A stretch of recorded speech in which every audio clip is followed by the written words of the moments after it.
When Sarah Willingham took a seat at the Dragon's Den table in 2015, she brought something refreshing to the panel. Combining her straight-talking, no-nonsense business approach with a dash of northern warmth, the millionaire entrepreneur was the first working mum to land dragon status, as she juggled being a parent to young children with her ever-growing business priorities. Sitting alongside Dragon's Den veterans Deborah Meaden and Peter Jones, Sarah, who made her fortune in the hospitality industry, described her time on the panel as one of the most brilliant things she's ever done. But after her husband and business partner Michael Toxverd was faced with a life-threatening health scare, Sarah quit the show in 2017 as she knew that her family had to come first. The couple were enjoying the first few weeks of a world-round trip alongside their 4 children when Michael fell ill and was initially diagnosed with colon cancer. Thankfully, a second opinion revealed that he was instead suffering with diverticulitis, a relatively common condition that affects the lining of the intestine. When Sarah's husband got the all-clear, the overwhelming sense of relief that washed over her was quickly replaced with a newfound clarity on life. Sitting on the terrace at her latest cocktail bar opening, overlooking the water in the bustling financial district of Canary Wharf, she tells the Mirror, "There's no doubt that Michael's health scare knocked us. It was a proper shock to our system. More than ever, it really made me live in the moment in whatever I'm doing. When I'm working, I'm throwing myself at it.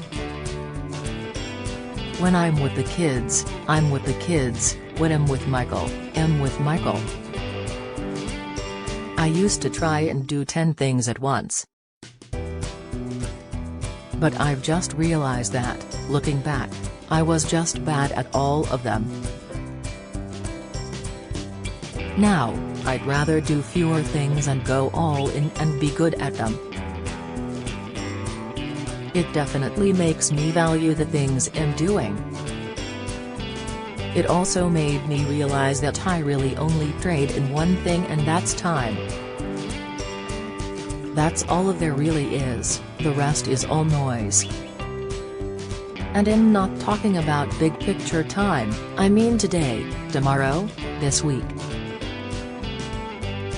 It makes me challenge my daily agenda." Time certainly played an important role in her decision-making for her latest business venture.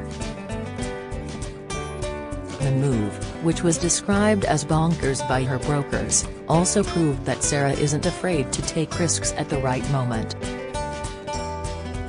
The entrepreneur launched a bar operating company called Nightcap in the middle of the pandemic, when potential patrons were stuck inside and hospitality businesses across the country ground to a halt.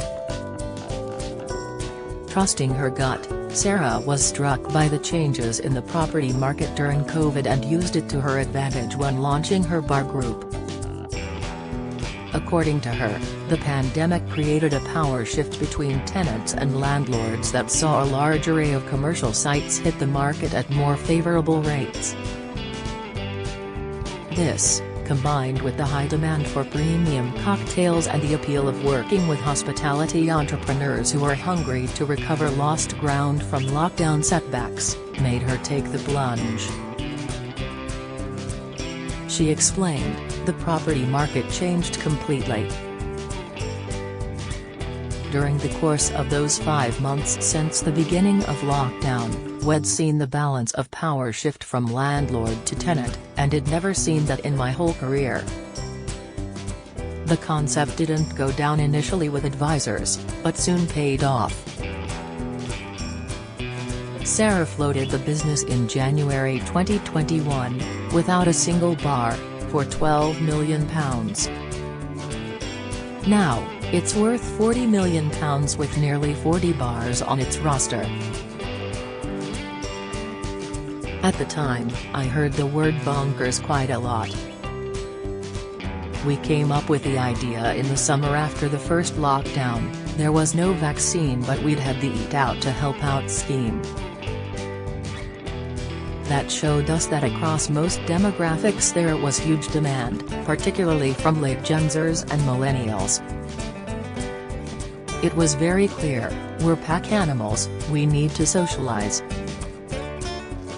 And we found that people were clearly viewing hospitality as this comfort zone that they could go to. The actual float was not easy, we dragged it kicking and screaming over the line, but it was received really well. And within 9 months, we'd bought 3 businesses, all with great entrepreneurs. Then we opened more sites to take advantage of the property market. So the risk paid off. We were really lucky. The latest offering in Nightcap's arsenal is another branch from the Cocktail Club, a group of premium bars that specializes in late-night events and happy hour deals. Sold as a high-energy space, the new site sits in the heart of Canary Wharf with a generous outside terrace.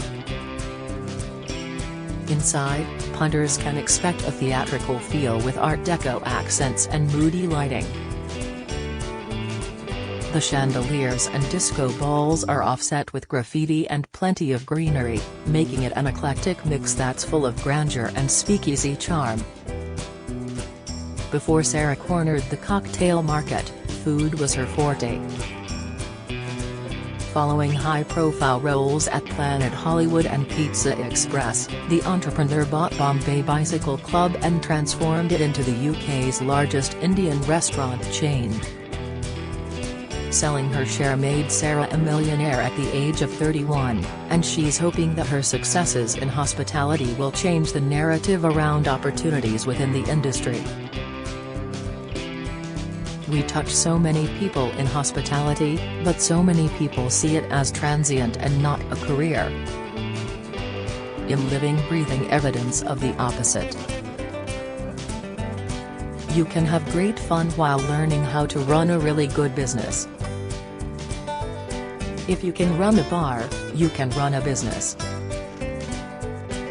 Sarah tells the Mirror that one of her biggest achievements with Nightcap so far is improving gender equality across the group. I'm so proud of the fact that, since we started, we've hugely increased the number of women that work here. My executive team is 50% women, I am so proud of that statistic. When we acquired the businesses, there was just one female executive member. We have 48% women across the entire group, and we're not going to be far off 1,000 staff soon. That's so cool. I want women to come into our bars and feel safe, and part of that is seeing female bar managers. As a self-made mum of 4, Sarah has always been a strong advocate for women in business, and reveals that she hasn't always got the balance between work and family right. But now she knows how to set boundaries between the two. Juggling parenthood with business is by far the hardest thing I've ever had to do, she admits. I don't always get it right, and this won't work for everyone, but I don't mix them. I've learned the hard way that when I try to mix them, I do both badly. To me, it's so important that when I work Sarah Willingham, not someone's wife, not somebody's mum, Sarah Willingham. I'm the same person I was in my 20s, and I've always leveled with the kids about that. But at the same time, I've always put boundaries in place and said I can't take a meeting then because that's when I've got to pick my kids up from school, for example. Looking back at her time on Dragon's Den, Sarah reveals the most important factor that she'd look out for when hopeful entrepreneurs pitched for her investment. The main thing I would always consider is, why are you better placed to start, run and make a success of this business than the person standing next to you or the person who came in before you? What makes you special?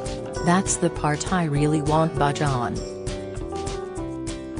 it's very unlikely that you'll end up with a really successful business that is the same plan that you sat in your shed and wrote. You need a flexible mind and an agile personality, as well as the drive to be able to pull yourself out of a hole when you fall into it. All of those things are super important for an entrepreneur. Even if I don't think you've got the business right, as long as you're right, I can definitely work with you.